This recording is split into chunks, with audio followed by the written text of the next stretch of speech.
এখন যে মানুষেরা গিয়ে গ্রামে আগুন দিচ্ছে সেই মানুষেরা সবাই যে ওইটা বুঝে শুনে আক্রমণ করছে তা তো না, কিন্তু তার ধৈর্য নাই কিংবা তার তার তার তার চিন্তার মধ্যেও নাই। তার মনে হচ্ছে তার নবীকে উদ্ধার করা দরকার, নবীকে রক্ষা করা দরকার, ধর্মকে রক্ষা করা দরকার, অমুকে ধর্মের আহ্বান করেছে, তাকে মার দিলে আমার ইহকাল পরকাল এটা আমার দায়িত্ব একটা, সে ভাবছে।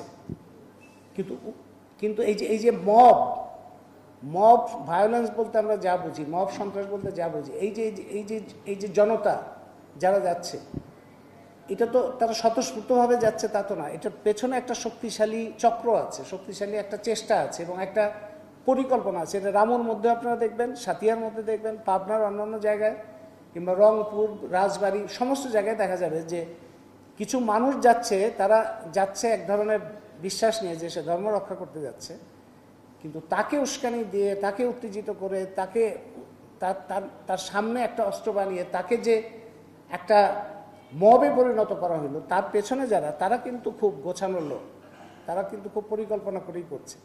আমার মাঝে মধ্যে মনে হয় যে এই বিশ্বকে যদি মানুষের জন্য বাসযোগ্য করতে হয় তাহলে সকল দেশে গোয়েন্দা সংস্থার কাগজপত্রগুলো বের করতে হবে।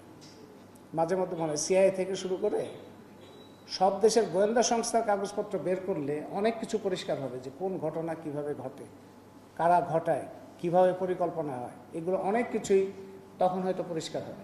কিন্তু সেটা তার আমাদের পক্ষে করা সম্ভব না। একটা গণতান্ত্রিক রূপান্তর ছাড়া, জনগণের শক্তির সমাবেশ ছাড়া তো এটা সম্ভব না।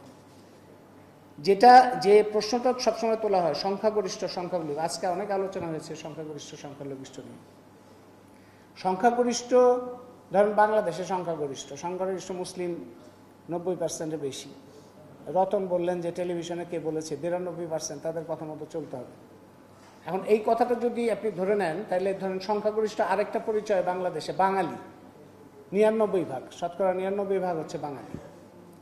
এবং পার্বত্য চট্টগ্রামে এবং অন্যান্য আদিবাসী এলাকায় দেখা যায় যে এই বাঙালির ঐক্য বেশ শক্তিশালী, সেখানে দলের কোনো পার্থক্য নেই।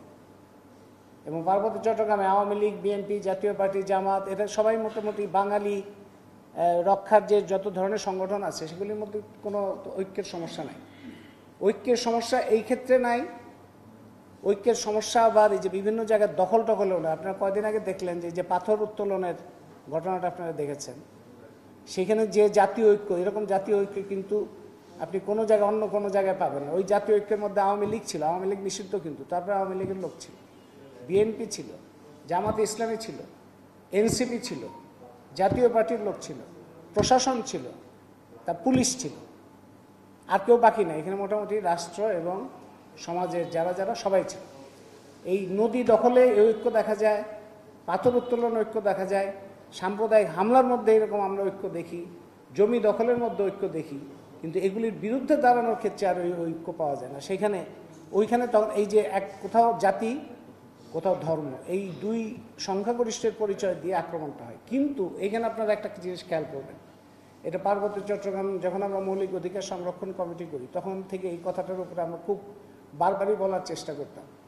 বাঙালির নামে পার্বত্য চট্টগ্রামে এগুলো হচ্ছে, বাঙালির রাষ্ট্র, বাঙালির সংখ্যাগরিষ্ঠতা কিংবা বাঙালির স্বার্থ, এই সমস্ত কথা হচ্ছে। কিন্তু যারা এই কাজটা করছে তারা সারা বাংলাদেশের বাঙালির সংখ্যাগরিষ্ঠের কি স্বার্থটা রক্ষা করেছে। এখানে সংখ্যাগরিষ্ঠ শ্রমিক, মজুর, নারী, পুরুষ, এই যে নির্যাতিত এবং বঞ্চিত যে সংখ্যাগরিষ্ঠ মানুষ, শ্রেণীর দিকটা যদি দেখেন, বাঙালির স্বার্থ তো তারা দেখে না, তারা তো বাঙালি সংখ্যালঘুর স্বার্থ দেখে।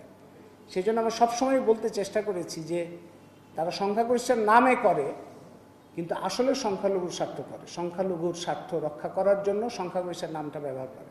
মুসলমানের ক্ষেত্রেও তাই। মুসলমানের নাম করে যারা এই আক্রমণগুলি চালায়, তারা মুসলমান, সংখ্যাগরিষ্ঠ মুসলমানের যখন নিপীড়িত হচ্ছে, বঞ্চিত হচ্ছে, দারিদ্র কিংবা কষ্ট কিংবা বেকারত্ব এগুলির মধ্যে নির্যাতিত হচ্ছে, তাদের স্বার্থ কি তারা রক্ষা করে? তাদের স্বার্থ তো তারা রক্ষা, তাদের বিরুদ্ধেই তারা দাঁড়ায়। তার মানে সংখ্যাগরিষ্ঠতার কথা বলে তারা, কিন্তু সংখ্যাগরিষ্ঠের পরিচয়কে তারা এক ধরনের সংখ্যাগরিষ্ঠ জনগোষ্ঠীকে তারা প্রতারণা করে, তাদের নাম ব্যবহার করে তারা অল্প গুটি কয়েক গোষ্ঠীর স্বার্থ রক্ষা করে। পার্বত্য চট্টগ্রামে এই যে অবস্থাটা, এই অবস্থার মধ্যে কি বাঙালি সংখ্যাগরিষ্ঠ কোনো স্বার্থ পূরণ হচ্ছে? ওইখানে যারা জমি দখল করছে তারা কি সংখ্যাগরিষ্ঠ মানুষ? ওইখানে যারা উন্নয়ন বরাদ্দের উপকারী হচ্ছে তারা কি সংখ্যাগরিষ্ঠ মানুষ?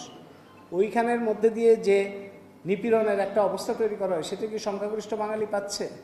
ওইখানে যারা বাঙালি সেটলার তাদের মধ্যেও কি সবাই সুবিধা পাচ্ছে? কোনো, তাদের মধ্যে একটা ক্লাস তৈরি হয়েছে, একটা সুবিধাভোগী অংশ তৈরি। ওই বাঙালি সেটলারদের মধ্যেও একটা বিশাল অংশ, তারাও নানা রকমভাবে নিপীড়ন, দমন পীড়ন ইত্যাদি শোষণ বঞ্চনার শিকার, এবং তারা ব্যবহৃত হচ্ছে নানানভাবে।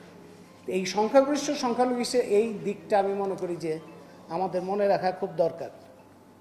আমরা যে মাঝে মধ্যে হতাশা আসে, আজকের আলোচনার মধ্যে আমাদের হতাশা এসছে যে মুক্তিযুদ্ধ হয়েছে 71 সালে, 24 সালে গণঅভ্যুত্থান হলো, এবং গণঅভ্যুত্থানের পরে আমরা ভেবেছিলাম যে একটা পরিবর্তন আসবে, কিন্তু পরিবর্তন আসে নাই। বৈষম্যহীন বাংলাদেশের কথা শুনি আমরা। বৈষম্যবাদী রাজনীতি, যারা বৈষম্য বাড়াতে চায় তাদের দাপটই আমরা দেখতে পাচ্ছি। আমাদের দেশে বৈষম্য আপনার খেয়াল করতে হবে, বৈষম্য কোথায় কোথায়। শ্রেণীগত বৈষম্য, ধর্মীয় বৈষম্য, লিঙ্গীয় বৈষম্য এবং জাতিগত বৈষম্য। এই বৈষম্যের তো 4টা প্রধান দিক আছে। এই 4টা দিকেই বৈষম্য বৃদ্ধি যারা করতে চায় বা বৈষম্য বৃদ্ধির মতাদর্শ যারা ধারণ করে তাদেরই দাপট কিন্তু আমরা দেখতে পাচ্ছি এখন বাংলাদেশে। এখন তারা যে সমস্ত, তারা এর বাইরে কোনো রাজনীতি, কোনো ধরনের কথাবার্তা, কোনো কিছুই তারা কোনোভাবেই শুনতে রাজি না। এবং এই প্রক্রিয়ার এই অবস্থাটা তৈরি হলো কেন? তৈরি হলো কারণ আসলে এটা কোনো বিস্ময়কর ঘটনা না, এবং আমাদের আসলে আমরা ঠিকমতো খেয়াল করলে, নির্মোহভাবে দেখলে আমাদের আসলে হতাশ হওয়ারও কিছু নাই। কারণ এই যে প্রত্যাশাটা ছিল সেই প্রত্যাশাটা আসলে আমরা বেশি, প্রত্যাশাটাও খুব যুক্তিসঙ্গত ছিল না। গণ অভ্যুত্থান হয়েছে, একটা বড় ধরনের স্বৈরশাসক, দুর্নীতি, আপাতমস্তক দুর্নীতিগ্রস্ত সরকারের পতন হয়েছে, সেটা তো বড় সাফল্য বটেই। কিন্তু ওই ব্যবস্থা থেকে পরিবর্তন করার জন্য, একটা গণতান্ত্রিক প্রক্রিয়া দাঁড় করানোর জন্য, একটা সম্প্রীতি, যে সম্প্রীতির কথাটা আমরা শুনলাম আজকে, সেই সম্প্রীতির যাত্রা করার জন্য, একটা সহিষ্ণু সমাজ তৈরি করার জন্য, একটা বৈষম্যহীন যাত্রা তৈরি করার জন্য যে সামাজিক রাজনৈতিক শক্তি সমাবেশ দরকার, সেই সমাবেশ তো ছিল না। একটা অত্যাচারী সরকারকে পতনের জন্য একটা শক্তিশালী গণ অভ্যুত্থান হয়েছে, কিন্তু তারপরে ওইটাকে পরিবর্তন করার জন্য যে সামাজিক মতাদর্শিক শক্তি সমাবেশ দরকার সেটা তো তৈরি হয়নি।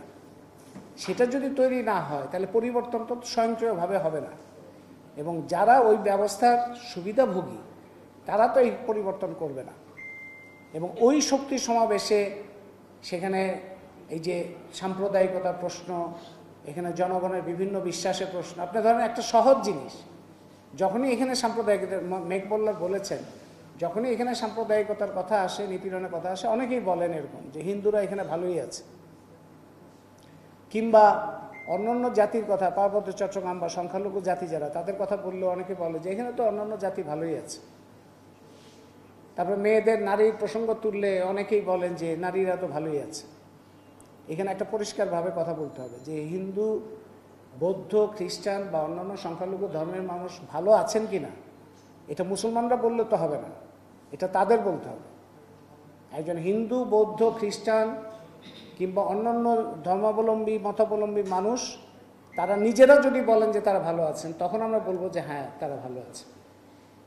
একজন চাকমা, মারমা, সাঁওতাল, ত্রিপুরা, তারা ভালো আছে কিনা এটা বাঙালি বললে হবে না, তাদের বলতে হবে। তারা যদি মনে করে, তারা যদি বলেন যে তারা ভালো আছেন, তাহলে আমরা বলবো যে হ্যাঁ ভালো আছে। পুরুষরা বিশাল লক্ষ মানুষের সমাবেশ করে, কোনো নারী নাই, তারা যদি বলে যে নারীরা ভালো আছে এই দেশে, বললে তো হবে না। নারীর বলতে হবে যে সে নিরাপদ বোধ করে কিনা, ওই সমাবেশে যেতে পারে কিনা, রাস্তায় চলতে পারে কিনা, সে সারাক্ষণ একটা আতঙ্কের মধ্যে থাকে কিনা, নারীর বলতে হবে। এইরকম একটা পরিস্থিতি আমাদের তৈরি করতে হবে। সেই পরিস্থিতি তৈরি করার জন্য যে ধরনের সামাজিক, মতাদর্শিক, রাজনৈতিক শক্তি সমাবেশ দরকার, সেই শক্তি সমাবেশটাই হচ্ছে একমাত্র শর্ত এইরকম অবস্থার পরিবর্তনে।